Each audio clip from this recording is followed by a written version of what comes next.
Olá, galerinha! Eu sou o professor Macari com um pouco mais de história para você. Então se liga no que vem aí. Regime militar no Brasil de 1964 a 1985. Naquele período, antecedendo um pouquinho esta intervenção militar que houve no ano de 1964, o Brasil passava por um momento bastante conturbado. Havia de um lado pessoas que apoiavam o governo de João Goulart, né, com características socialistas, com orientações bastante voltadas ali para o socialismo, e se pensando nisso em plena Guerra Fria, ser socialista ou ser capitalista era ser inimigos. Então nós tínhamos ali a Marcha da Família com Deus pela liberdade. Veja, esta frase deixa claro que esta marcha ela é conservadora. Basta olhar nos cartazes, né? A palavra família, a palavra Deus e a própria palavra liberdade pressupunha que um governo socialista no Brasil poderia trabalhar em cima da dissolução da família, do afastamento do homem para com Deus e principalmente afastá-lo ou limitá-lo às questões de liberdade, prevendo aí uma ditadura do proletariado socialista, como aconteceu em outros lugares do mundo. Então essas pessoas defendiam esta ideia. Participaram desta marcha, não foi uma só, mas desta em particular, meio milhão de pessoas. Manifestações que aconteceram em março em São Paulo, com apoio de parte da Igreja Católica, grandes empresários brasileiros também na área de comunicação, políticos e grupos da classe média, contrários ao governo de Jango em favor da intervenção militar anticomunista no Brasil, que era pressuposto por eles neste momento. 49, isso mesmo, 49 marchas da Família com Deus pela Liberdade aconteceram entre o mês de março e junho de 1964. Outro detalhe importante é que existia uma crise de credibilidade muito grande no Brasil, porque a agitação política e social tomava corpo no país. Rebelião dos sargentos lá em Brasília, que exigiam direito ao voto, crescente número de greves. Militares responsabilizaram o quê? João Goulart, o presidente, então, ele criava esse clima de desordem no país, segundo alguns pensadores do militarismo. Houve então um golpe militar em 31/3/64? Esta é uma questão que é discutida até os dias de hoje. No contexto da Guerra Fria, rebelião das Forças Armadas contra o governo de João Goulart, acusando de quê? De comunismo, de tentativa de estabelecer um governo comunista no Brasil.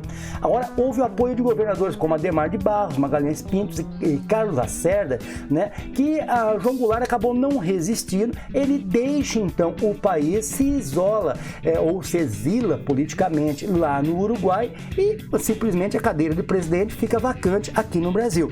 Foi discutido então com o Congresso Nacional o que fazer naquele momento. No dia 1º de abril, né, já se pensava numa ideia de uma intervenção militar no Brasil.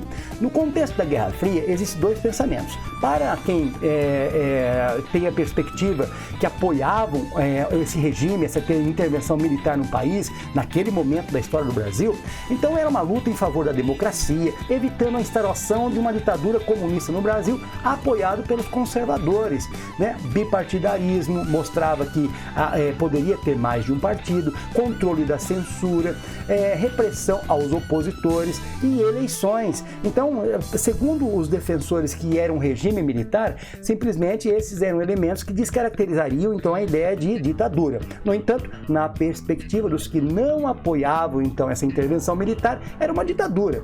Luta contra um regime ditatorial, uma vez que não aceitava ideais socialistas e reprimiam qualquer tipo de oposição pela esquerda. Cassações, censuras, perseguições, torturas, atos de guerrilha. Então tudo isso aí foram elementos que segundo quem é da esquerda, caracterizaram então a questão do regime militar no Brasil. Para eles uma ditadura, claro. Presidentes que fizeram parte do regime militar, nós temos Castelo Branco, Costa e Silva, Médici, Geisel e o presidente Figueiredo.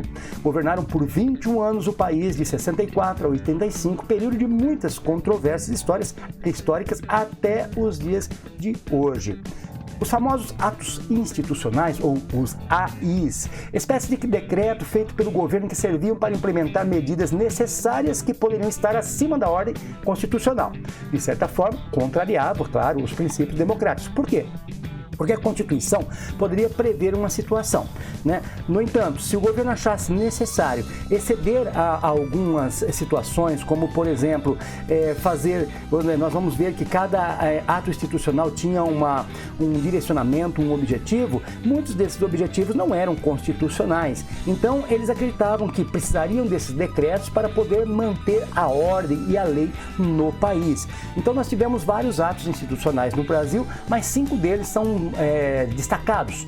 A junta militar, então, com o Comando Supremo da Revolução, que era aquela junta que no primeiro momento assumiu o Brasil até que se tivesse um presidente da República, promoveram o ato institucional número 1, o AI-1, eleições indiretas para presidente e cassações de mandatos. Nesse momento foi eleito como presidente escolhido ali dentro de forma indireta, porque não houve a participação popular, o governo de Castelo Branco. Os direitos dos políticos de qualquer cidadão, mandatos legislativos federais, estaduais ou municipais poderiam ser suspensos pelo prazo de 10 anos, sem a necessidade inclusive de julgamento. Pessoas consideradas suspeitas, subversivas ou comunistas tiveram então seus direitos políticos suspensos naquele período. O Marechal Castelo Branco, então, né, um militar, ele também promove o AI-2, que ele vai fazer com que o Brasil tenha apenas 2 partidos, é o bipartidarismo. Extinção de todos os antigos partidos e instituindo-se apenas 2 legendas. A Aliança Renovadora Nacional, ARENA, partido do governo militar. E o MDB, Movimento Democrático Brasileiro, que seria o partido de oposição ao governo. Era uma oposição consentida, porque de certa forma é como se fossem 2 de esquerda, de direita, aliás, se opondo, mas na verdade os pensamentos eram muito próximos uns dos outros. O Marechal Castelo Branco também promoveu o AI-3, Ato Institucional número 3, em 65, que promovia eleições indiretas agora para governadores. As pessoas que moravam em algum estado não poderiam mais escolher seus governadores. Eles poderiam até indicar prefeitos das capitais e das cidades mais estratégicas, inclusive, né? Mas na verdade quem colocaria esses governadores, novos governadores, seriam então os deputados que escolheriam quem seriam os governadores, ou jamais as pessoas. Muito bem. Nesse período também houve uma nova Constituição, em 1967. Uma Constituição, sem dúvida nenhuma, antidemocrática, fortalecia muito o executivo ou o poder do presidente. Índices de práticas ditatoriais foram constatadas, censura, controle da imprensa, todas elas previam ali nesta nova Constituição, que inclusive tinha um apelido de Constituição Polaca, porque ela tinha características consideradas fascistas, onde o governo tinha uma intervenção muito forte no meio da população. Houve também naquele momento o Plano de Ação Econômica do governo, o famoso PAEG, né? Havia uma euforia no começo, né? Mas a consequência não foi nada boa. Claro que em 1964 nós tínhamos uma inflação anual de 92% e lá em 68 ou até mesmo em 67 já estava ali em torno na casa dos 24%, 25%, o que era um bom número em se tratando de inflação. No entanto, o crescimento do PIB também cresce bastante, a partir de 64, que estava crescendo uma média de quase 3% ao ano, chegou a crescer em 1968 11,2% ao ano. Isso é fantástico. No entanto, houve consequências, arroz salarial, recessão e desemprego. Foi o preço pago pela população para que este desenvolvimento, esse plano de ação econômica do governo tivesse algum sucesso na área macroeconômica. Mas na microeconomia, o salário dos trabalhadores estava totalmente desvalorizado. O Marechal Costa e Silva, então, vai assumir o governo em 1967, no ano então que já se tem a nova Constituição, e ele já era linha dura, diferentemente do que de Castelo Branco. As manifestações estudantis contra o governo de 1968 foram um exemplo disso. Aconteceu, inclusive, até o assassinato de um jovem estudante chamado Edson Luiz, lá no Rio de Janeiro, em março de 68. Passeatas dos 100 mil, como era chamado, né? Greves em Osasco, São Paulo, Contagem, Belo Horizonte. Tinha greve em todo lugar no país de trabalhadores contra o governo linha dura. Na missa de sétimo dia de Edson Luiz, então, né, muitas pessoas saíram na rua manifestando-se contra o governo. Então, o Marechal Costa e Silva, ele vai simplesmente fazer com que se estabeleça um novo decreto, o Ato Institucional número 4, AI-4, maioria do Congresso para cassação. O deputado Márcio Moreira Alves, do MDB, pediu para a população não comparecer no desfile de 7 de setembro.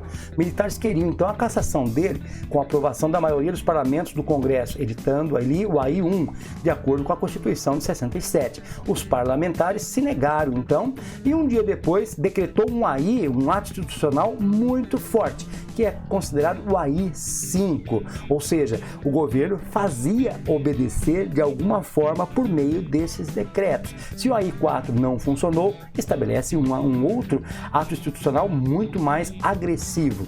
O AI-5, então, em dezembro de 68, fez com que foi o maior instrumento de repressão da ditadura militar no país. Com certeza, a Constituição de 1967, ela legitimou a ditadura no país. Mostrou claramente que os militares agiam de forma bastante truculenta. Houve fechamento do Congresso Nacional por quase um ano, suspensão do habeas corpus, ou seja, o suspeito não poderia responder em liberdade, mesmo que ele tivesse ali uma vida ilibada, não importa, ele era um suspeito. Novas cassações começaram a acontecer, censura mais acirrada, perseguições políticas, demissão ou aposentadoria de funcionários públicos que não interessava mais para o governo, que eram opositores ao regime militar. Uma verdadeira perseguição. E vale lembrar muito bem que neste momento da história do Brasil, o Congresso Nacional, depois de tantas cassações, qualquer coisa aprovaria em favor do governo, porque a maioria dos que ficaram, dos que sobraram no Congresso Nacional, quando ele reabriu, eles eram, entre aspas, apoiadores do governo militar. O AI-5, então, sai em todos os jornais, o governo baixa ato institucional e coloca o Congresso em recesso por tempo ilimitado. Em outras palavras, né? Fechou o Congresso Nacional. Aí está o deputado Márcio Moreira Alves, que simplesmente não era um grande fã do regime militar. O início da ação armada contra o governo. Então nós temos todas essas siglas que vocês estão vendo, a LN, AP, MR8, VPR, VAR, Palmares, PCBR, eram tudo grupos de guerrilhas armadas que passaram a serem promovidos no Brasil. Guerrilhas urbanas, sequestros, assaltos a bancos, guerrilha rural, temos ali a famosa guerrilha do Araguaia, lá no Pará, e o Marighella ali foi um dos líderes desses guerrilheiros, né? O Lamarca também foi líder desses guerrilheiros contra o governo. O governo de Ernesto Geisel, Emílio Garrastazu Médici, linha dura também, de 1969 até 1974, este governo ali trouxe o auge da ditadura, né? O governo Médici sucedeu ao Costa e Silva. Uma das primeiras medidas do novo presidente foi incorporar o AI-5 na Constituição brasileira, ou seja, passou a ser lei. Aquilo que era para ser apenas algo temporário, que vale lembrar, os atos institucionais eram decretos temporários, até que a situação fosse ali equilibrada. Mas não, ele simplesmente incorporou este AI-5 à Constituição brasileira. A censura, a repressão política foram comuns durante o governo de Emílio Garrastazu Médici, marcado pelas guerrilhas rurais em Ribeira, São Paulo, a guerrilha do Araguaia, no Pará. Na região urbana, a reação ao regime militar era verificada pelo aumento do número de assaltos a bancos e a sequestros, até mesmo de aviões, prisões, torturas, assassinatos, desaparecimentos, repressão intensa e eliminação da guerrilha de esquerda. Essa era simplesmente a ordem, né? Então tem o famoso ali pau de arara, onde a pessoa era torturada ali para confessar tramas que eles poderiam ter como governo, né? O DOI-CODE, o DOPS, foram todos ali instituições que eram basicamente ali oficiais do governo para extrair ali informações, muitas vezes, segundo os que foram torturados, né, a custos bastante elevados, inclusive a vida de pessoas. Aqui está o assassinato, então, de Marighella. Bandidos terroristas, era assim que eles eram tratados. Quem era comunista era bandidos. Eles usavam armas? Usava. Agora, hoje em dia, ninguém sabe se eles usavam para se defender dos militares ou era o contrário, né? Os militares endureceram para se defenderem desses terroristas. Então fica nesse debate eterno entre direita e esquerda, quem está certo, quem está errado. O fato é que o Brasil não estava indo nada bem naquele momento. Mas tinha um outro lado, né? O famoso milagre econômico, popularidade, censura e propaganda andavam lado a lado. Slogans ufanistas e otimistas, como o Brasil ame ou deixe. Olha só essa frase, ame ou deixe. Se você não vai amar o Brasil do jeito que o governo quer, então você vai ter que sair do Brasil. A famosa frase, pra frente Brasil, né? E claro, o caneco sendo erguido ali em 1970 do Brasil, ganhando ali mais uma vez, fazendo sua conquista de futebol ali, ganhando a Copa do Mundo de 1970. Era a seleção tricampeã do mundo. Valorização das conquistas esportivas, futebol, automobilismo, associação de vitórias com o sucesso do governo. Carlos Alberto, presidente ali então, junto com o presidente Médici e o famoso Zagallo. Quem não conhece o Zagallo? Esta aí foi a seleção tricampeã brasileira de 1970. O milagre econômico consistia no quê? Delfim Neto era o ministro da Economia e fez com que um crescimento mais ou menos no Brasil de 10% ao ano. Facilidades de crédito, bens de consumos duráveis, então as pessoas começaram a gastar bastante.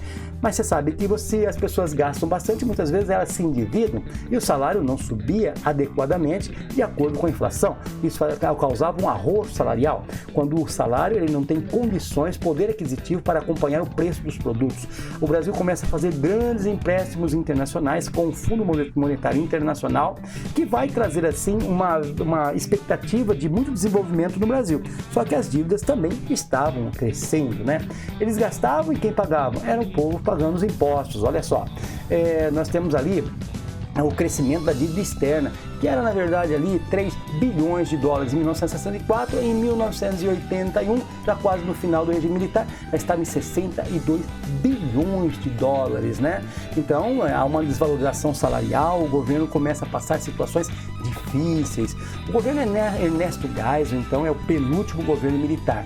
Nós temos ali a crise do petróleo em 1973, 1974, que guerras lá nas regiões petrolíferas ali do Oriente Médio fizeram com que o petróleo faltasse no mundo e o preço crescesse muito. Isso abala o crescimento do suposto milagre econômico que acontecia ali por conta, né, do governo militar. Mas, na verdade, tinha muito dinheiro de fora sendo emprestado, a dívida crescia para que desse essa sensação, então, de desenvolvimento. Uma abertura democrática lenta, gradual e supostamente segura, era o que dizia ali, né? Pressionado pelos Estados Unidos, Jimmy Carter, o presidente dos Estados Unidos, embora ainda fosse um governo repressor. O programa Pró-Álcool também ajudou bastante o Brasil, onde o Brasil vai explorar muito mais ali o etanol. Temos um segundo Plano Nacional de Desenvolvimento, um acordo nuclear, né, que nós temos ali, para a construção de 8 usinas nucleares, apenas uma realmente começou a funcionar, que é a famosa Angra 1. Dinheiro, obras faraônicas com dinheiro público. Outubro de 1975, nós chamou a atenção ali o assassinato do jornalista Vladimir Herzog, supostamente foi torturado. Oficialmente ele se matou, houve um suicídio, mas hoje desconfia-se que não foi exatamente isso que aconteceu. Há o assassinato também do operário Manuel Fiel Filho, também supostamente torturado. Para os militares, tudo não passou de suicídios, nada tem a ver com torturas. Em 78, era o fim do AI-5, início do movimento operário, greves dos sindicatos do ABC paulista, né? Lula começa a aparecer em cena, então, aí movimentando, trabalhando com um grande número de pessoas trabalhadoras bastante simpáticas ao socialismo, e como estava começando uma abertura democrática no Brasil por parte dos militares, também quem era de esquerda acabou aproveitando esse momento para crescer e pressionar mais ainda o governo para a volta da democracia no Brasil. O governo de João Batista Figueiredo foi o último governo, foi de 79 a 85. Foi a conclusão do processo da abertura política no Brasil, que começou lá com Ernesto Geisel. Há uma crise econômica permanente, inflação, desemprego, empréstimos com altos juros, um desgaste do governo tremendo. A inflação então dispara. Em 78, 41, né? A taxa de inflação 41% ao ano, e de repente nós estamos chegando em 83 com mais de 200% ao ano de inflação.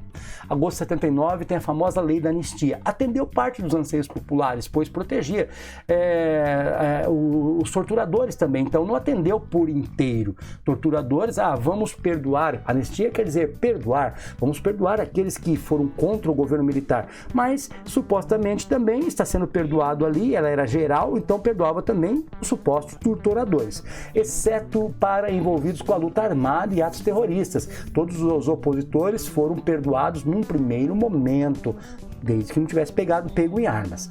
Um retorno dos exilados políticos do Brasil, de esquerda, como Leonel Brizola, Luiz Carlos Prestes, né, o comunista, e também o Miguel Arraes. O retorno também ali do pluripartidarismo.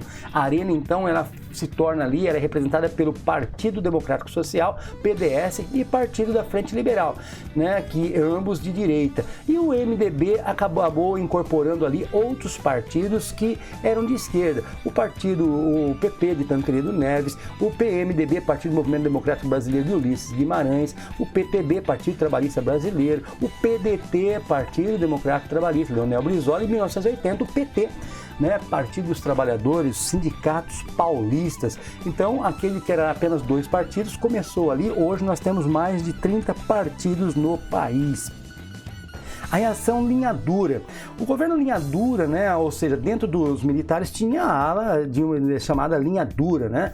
Eles começaram a promover também atentados terroristas em bancas e revistas contra a Ordem dos Advogados do Brasil, atentado no Rio Centro, na abertura da Festa dos Trabalhadores, onde uma bomba explode dentro de um carro de quem levava a bomba, né?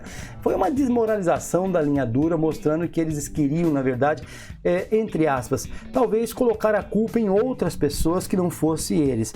Mas a bomba estourou antes do tempo. Já pensou quantas pessoas poderiam ter morrido se essa bomba estourasse dentro do Rio Centro, lotado, repleto de pessoas no Dia do Trabalhador? Então foi uma fatalidade. Em março de 84, houve a emenda Dante de Oliveira. O PMDB, né, do Mato Grosso tentava restabelecer eleições diretas para presidente. O povo voltar a escolher o seu presidente, o seu governador. Uma mobilização nacional, campanhas das diretas já, derrota no Congresso por 22 votos de diferença, e as primeiras eleições que se tem quando vai se dando a transição do fim da ditadura militar no Brasil para a redemocratização, ela acontece de forma indireta. O colégio eleitoral é quem vai escolher, ou seja, deputados, senadores que vão escolher quem será o presidente, não será o povo ainda não tinha sido daquela vez. Em 85, as eleições indiretas para presidente, nós temos ali o PDS de Paulo Maluf, presidente, né, versus Mário Andreasa, que era o seu vice, os dois versus Tancredo Neves, que seria o presidente ali da Aliança Democrática, né, do PMDB e do PFL, e José Sarney, o vice. Então ali nós temos Paulo Maluf versus Tancredo Neves. Na verdade, quem vai assumir não é nem Paulo Maluf nem Tancredo Neves, porque Tancredo Neves ganhou, mas não levou, ele morreu, ficou doente, foi para o hospital e acabou morrendo, assumindo ali o seu vice, né, definitivamente a presidência da República do Brasil, José Sarney. Aqui nós temos ali uma imagem do funeral de Tancredo Neves. Aí, pessoal, vamos ficar por aqui na nossa aula de hoje, mas olha, se liga nas próximas aulas que estão vindo de história, tá? Aquele beijão no coração, tchau, tchau, valeu!